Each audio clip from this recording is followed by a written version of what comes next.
My name is Eliza Morna.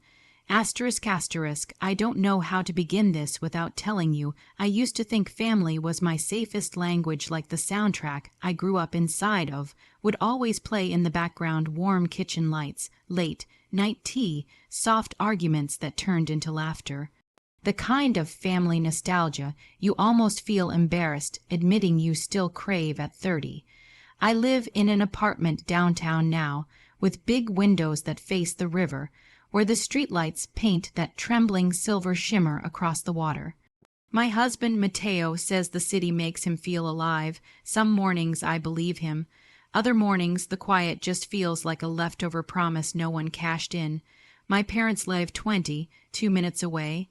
Suburb, lawn, garden bench, and Mom's cheap fairy lights she buys from those dollar stores in bulk because she swears fireflies visit more when there's something glowing. They're not poor, but 3 months ago they started hinting they needed help. Nothing dramatic, just small-size glances, comments through the side door of conversations. Then one afternoon, my mom said it directly over FaceTime. "Eliza, we're a little tight this month, just until a check clears." I said, "Yeah, I can help." Because that's what I always do, fill gaps like I'm made of patchwork. 1 month turned into 2. 2 turned into weekly expectation. $7, every Friday, cash envelopes like rent. My parents became a bill. I rationalized it. They raised me. They deserve comfort. I only have one child, my sweet daughter. Ava, her hands always warm like summer, and her voice so sure when she sings to herself in her tiny bedroom. She just turned 6. She says things like, "Mama, do you think cookies have feelings?" And it's impossible not to smile. I never told my parents no. I guess I was still that child who believes approval buys belonging. In those weeks, life was soft the way a routine can hypnotize you into believing everything's stable. The tea kettle hissed in the mornings. I packed school lunches with pastel napkins because Ava gets excited by tiny things. Mateo kissed my shoulder before he left for work. The rain slid down the window like static most evenings, and we'd fall asleep to the highway hum in the distance like slow ocean waves. The birthday was a Thursday. We spent 3 days planning it, just a small backyard thing at our place. Pink balloons, glitter confetti, those tiny cupcakes instead of one big cake, because 6-year-olds love tiny things like a universe they can hold. Ava had this pale yellow dress with sunflowers on it that she had picked out herself. She stood in front of the mirror, rotating slightly, the hem swaying around her knees like she was standing inside sunlight. She whispered, "Nana and Papa are coming first, right?" I smiled, adjusting her bow. "Yes, baby, they'll be here before anyone." She ran to the window every 6 minutes. At 3:42 p.m., I texted my mom, "Are you on your way?" 3:46 traffic, leaving in 10. At 5:10 still nothing. I called once, twice. At 5:27 voicemail. Guests showed up. Kids shrieked. Music played. Laughter echoed around the patio. But Ava kept looking at the driveway, the light in her eyes evaporating with each passing minute. At 6:12 p.m., she whispered, voice trembling, "Maybe they went the wrong way." I swallowed something sharp. "They'll be here soon." They weren't. At 7:03 p.m., we brought out the cake. I told everyone to sing louder, like maybe joy could disguise absence. Ava closed her eyes to blow out the candles, but I saw something break in the tiny muscles near her mouth, a quiet collapse that no child should ever know. And it hit me like a sucker punch. I was the bridge between her and disappointment, and I had paved that road myself. At 9:48, after everything was cleaned up, I went outside, sat on our back steps, and called again. This time my mom picked up groggy, like I woke her up. I said quietly, "Why didn't you come?" There was a pause, a long exhale, then she said it with a lazy casualness that almost sounded humorous. "Oh, honey, we just didn't feel like it." And my fingers went cold. She didn't feel like it. After $700 a week. After my daughter's eyes waiting at that window like the world was supposed to show up for her. Something in me, something quiet, snapped like a thin thread finally surrendering. And that's when the revenge idea entered, not loud, not dramatic, just a soft, chilling decision. I was done making sure they felt cared for in a world where they let my daughter feel disposable. I didn't say anything else that night. I just hung up. My fingers were numb around the phone like the plastic had turned to ice. I sat there in the dark backyard, fairy lights flickering above me, the empty cake platter on the patio table, the faint smell of frosting still in the air. I could still hear Ava laughing inside with Mateo, but it wasn't the same laughter. It was the I don't want Mom to worry about me version. The one kids do when they already know something hurts, but they're trying to protect you from it. Her grandparents didn't forget. They didn't get busy. They just didn't feel like it. All night I replayed it, her tiny face pressed against the window, the sunflower dress. The way she sat down on the back step when the sun was setting, tapping her shoes together like she was testing patience against gravity. And now here's the part that splits the world into a before and an after.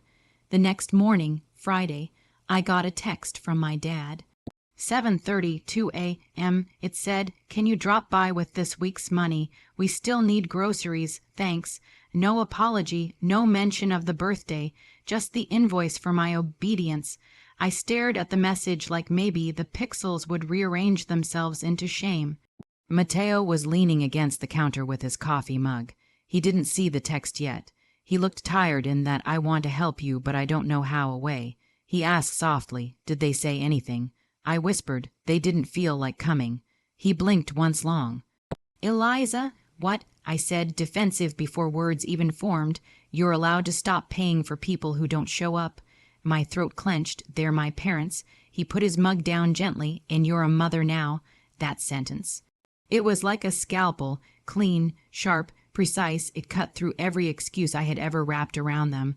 I felt suddenly exposed, like I'd been living in a narrative where I kept auditioning for a role called worthy daughter. I didn't send the money that morning. Not at 9, not at noon, at 2:16 p.m. My mother called. I was folding Ava's laundry in her room, the curtains half open, the pale winter sunlight making the floor look like a watercolor wash. I picked up. Her voice was chipper. "Eliza, did you forget today is Friday?" "No," I said. "Silence. Are you coming by?" She asked. "No." The word hit the air like a gunshot in a church. I could hear her confusion shift shape into irritation. "We're counting on that money." I just stared at the tiny socks in my hand, pink with tiny strawberries, and I said in this low, steady tone I didn't even recognize as mine, "Ava was counting on you." She breathed out sharply, annoyed that polite, entitled disbelief. "Oh, don't make this dramatic," she said. "You missed her birthday." I said, "So what?" And my heart jerked. So what? Like a child's grief was trivial, like breaking a promise was weather. She continued, "Kids don't even remember these things. They do," I said quietly. Because I remembered every time I waited at windows. There was a long pause. Then she switched into her favorite currency, guilt. "Eliza, you know we need you." That's when it clicked. They don't need me. They depend on me. There's a difference. It was a calm realization, not a storm, just clarity, sliding into place like a puzzle piece you've been looking for your whole adult life. I said, "I'm done paying you, effective today." She laughed, genuinely laughed, like I was a toddler threatening to move out of daycare. "You'll cave," she said. "You always cave." When she hung up, I didn't cry. I didn't tremble. I just sat there in the middle of Ava's room, small shirts in my lap, and felt something I hadn't felt in years, self-authority. But that wasn't the betrayal. That was just the opening door. The betrayal came the next week. Because on Tuesday, 4 days later, my parents showed up to my workplace. Not a quick drop by, not a quiet apology. They walked into my office unannounced and tried to humiliate me in front of my team. They spoke loud, hands flying, voices sharp, throwing sentences like darts. "Our daughter won't support her own family. She's being selfish now that she's making big money." I watched my coworkers' faces stiffen with awkward panic. My boss gently knocked on my glass door and whispered, "Eliza, do you need a moment?" My mother's voice cut through. "She needs to remember who made her." I stood there, blood roaring in my ears like I was 8 again. But I wasn't 8. I was a mother, and my daughter had been hurt. That scene, that public ambush, that social assassination attempt, that was the moment the revenge wasn't just an idea anymore. It became a plan. I started small, because revenge that burns too bright at first looks like anger. Anger is loud and messy. I needed something slow, a winter frost that crept into the bones of their routine until there was nowhere warm left to hide. I told myself I wanted accountability, not cruelty. Still, I planned every step like a quiet architect drafting the blueprint for a house I was no longer willing to live inside. First, I gathered evidence. Not to prove anything to the internet, but because people gaslight best when facts are fuzzy. I copied the texts, screenshotted bank transfers, and saved voicemail timestamps. I printed them on plain paper and put them in a folder labeled Family Expenses. There was a small, private thrill in holding those sheets. Numbers, dates, a ledger of my soft exhaustion measured in $7, increments. I also saved the FaceTime recording from the night my mother said they didn't feel like it. Hearing her voice again, airy and dismissive, made my jaw ache, but the ache turned into a cool resolve. The folder felt like armor. Next, I recruited allies. Not spies, not malicious conspirators, my friends, neighbors, even Ava's preschool teacher who'd seen my daughter press her nose to the window the week of the party. I didn't call them witnesses. I called them people who loved Ava. I told them a concise, quiet version of what happened. The no-show, the text asking for money the next morning, the ambush at my office. People tilted toward me. They offered small things. If you ever need a break, we'll take her. Or you should talk to someone about this. None of them suggested dramatic retaliations. That's why I liked them. They were steady, not theatrical. Then I set the bait, not a trap, but an opportunity that would force clarity. I booked the community hall for a family appreciation brunch. I invited neighbors, my boss, coworkers, friends, and of course my parents. The invitation said simply, "We're celebrating family and accountability." I paid for the room, the coffee, and the mini cupcakes with my own card. I didn't mention the money in public invitations. The event needed to look ordinary, wholesome even, the kind of thing my mother would love because she loves people applauding her family. Ava helped me fold place cards. She wrote Nana and Papa in her shaky cursive and placed them at a table near the front. I watched her do it and felt a funeral bell for the child who still believed people show up. When she went to set the balloons down, she hummed a little tune. I tucked the folder of printed texts under my purse like a secret talisman. The day came. The room smelled like frying bacon and cheap flowers. People filtered in, conversations low and soft. My parents did not arrive. I expected that.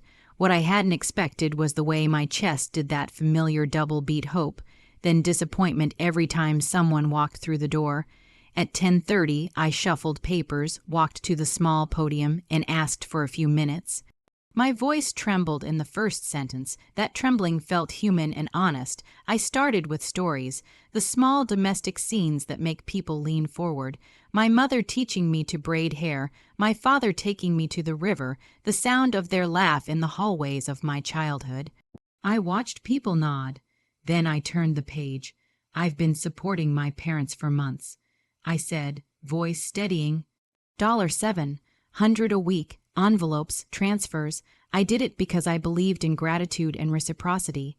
And last week, my daughter's 6th birthday, they chose not to come. The next morning, they asked me for the money as if nothing had happened. There was a hush. I laid the printed texts on the podium like a confession in a ledger.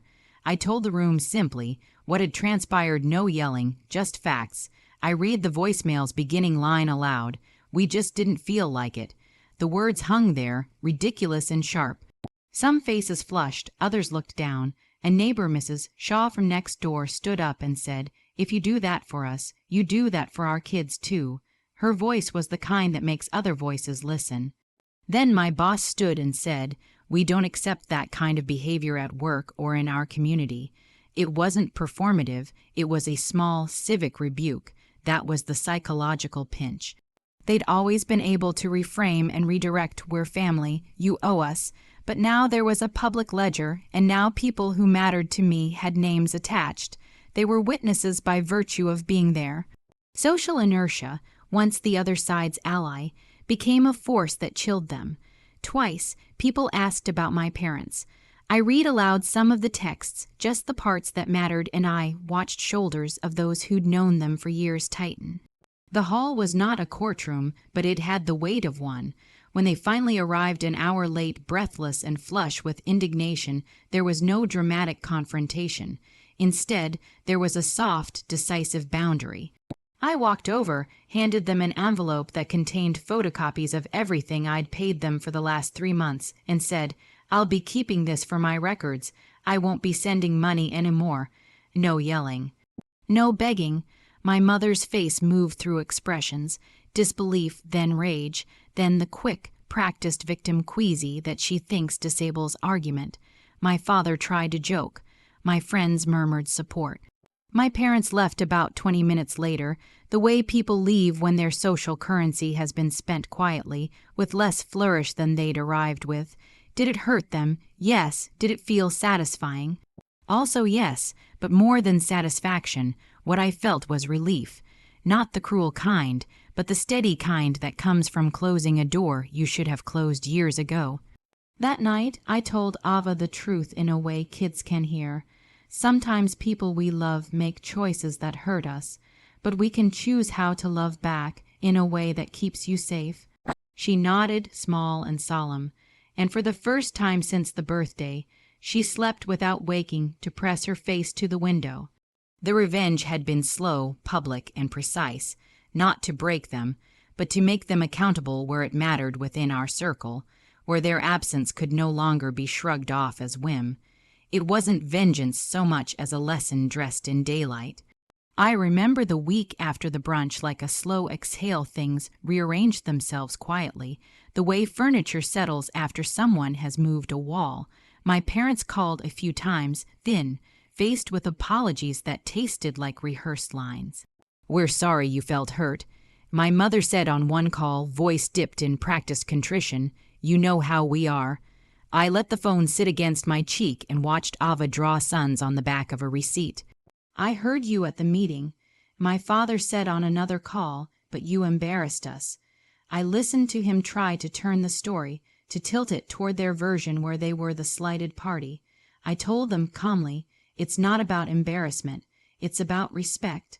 There were small ripples afterwards. Invitations stopped for holidays at their house, not because I refused, but because they assumed I would. My mother sent a photograph once of the garden bench with fairy lights, cropping out the empty lawn as if nothing had altered. I didn't respond. Mateo wanted to call them. I said no, let them come when they want to. I told him, let them show up when they mean it. My daughter noticed the change more than anyone. One afternoon she tugged my sleeve while I was cooking and said, "Mama, are Nana and Papa mad at me?" I crouched down, put my palms on her knees, and met her gaze. "They're learning to be people who keep their promises." I said, "And we're learning who keeps ours." She nodded like she understood in the way kids do, a quiet wisdom that sometimes outpaces adults. The weeks softened into a new routine. No more envelopes on Fridays. No more whispered guilt when the phone buzzed. Instead, there were small freedoms, saving for a summer trip with Ava, buying the second violin for her lessons, a little savings buffer for emergencies that didn't include financing other people's whims. I watched my bank balance grow in a way that felt like permission to breathe, but the payback, the thing that felt poetic and slow and deserved, came in a place I hadn't fully planned: community memory. A month after the brunch, my mother was at the grocery store down the block when she ran into Mrs. Shaw, the woman who had stood up for me that day. My mother, in her usual brash way, began to tell a story about how her daughter was being difficult. Leaving out the part about $700 a week and the birthday, Mrs. Shaw listened, then tilted her head and said in all the soft, private language of neighbors, "That's not the story I heard at the hall." The way she said it, not loud, but with a casual certainty, spread. People started to approach my parents with small, careful distance. Is everything okay between you and Eliza? Someone would ask in passing, and the question would land like a polite weight. That social cold shoulder was not dramatic, but it was steady, the thing that makes someone reconsider their behavior because the applause they relied on dwindles. One evening, my mother came by our building. She stood at the foot of our stairs and called up, voice tempered, "Eliza, can we talk?" I opened the door just enough to see her face, a map of small regrets, eyes expectant but not contrite. I could have watched her, walked away, let her feel the full chill. Instead, I invited her in. We sat at the kitchen table where so many of my childhood scars and comforts had been shared. I had a cup of tea already poured lukewarm, because real conversations don't wait for perfection. She said, "I didn't realize," and then paused, the sentence cracking open. I told her what I'd felt when she said they didn't feel like coming to Ava's birthday. I described the way my daughter had watched the driveway. I told her how the ask for money the next morning felt like an invoice for my silence. She listened, the way someone listens when a child explains how they got lost in a crowd, slow, a little bewildered. "Why didn't you tell me?" she asked finally, and it was the oldest, most human question of all, one I'd been asking myself in different forms for years. "Why do you pay us? Why do you let us ask?" I folded my hands. I could have unleashed the ledger, the printed texts, the evidence of their dependence. Instead, I placed the photos of Ava's party on the table, a frozen moment of children around a cake, a sunflower dress, a small face turned toward a window. Because I thought love meant making space for others, I said, "But love also means protecting the ones who trust you." She reached out, fingers hovering over the picture, and for a moment I thought she might touch the hem of the dress. She didn't. Instead, she breathed out and said quietly, "We were wrong." I didn't need more than that admission. It wasn't absolution. Social wounds don't stitch themselves with a single sentence, but it was a doorway back to something like possibility. After she left, I stood in the kitchen and watched the rain pattern the window like static, and I realized that revenge had never been about cruelty. It was about rectifying the balance of care in my life and teaching my daughter that her worth was not negotiable. Months later, at Ava's recital, my mother sat in the back row. She did not sing my praises. She didn't rise to applaud louder than anyone else. She simply sat, and when Ava finished her piece, a clumsy but loving rendition of a song about the sea, she clapped like everyone else. After the show, Ava ran into the crowd, found her grandparents, and hugged them with the unguarded mercy only children possess. I watched that hug like a holy thing. On the walk home, Ava hummed that song, and I tucked her hand into mine. "Did you have fun?" I asked. She looked up at me with that unfiltered afternoon sky in her eyes and said, "Yes, Nana was there." My chest tightened in a new way, not the old hollowness, but a careful, grateful ache. I'd taken back my boundaries. I'd taught my parents a lesson that was public but fair, and I'd shown my daughter that love could be fierce and protective, that sometimes the hardest kindness is to withhold what hurts. Sometimes, late at night, I still catch myself waiting by the window for people who are already in the next room. But now when I wait, I remind myself why I closed that door. The world is not obligated to behave kindly, but we are obligated to protect our children from the parts of it that don't. And when I imagine the future, I don't see punishment. I see a ledger of small mercies I can now afford. I see a daughter who will one day know how to keep her own promises. The last time I saw the fairy lights at my parents' house, they were untangled and dim, like a small constellation someone had almost given up on. I didn't go over to fix them. I stood at the edge of my lawn, watched the lights in the distance, and felt something settle, not triumph, but a quiet, irreversible choosing. She fell asleep in my arms that night with sunflower dreams on her lips, and I whispered into the dark, "We showed up for you."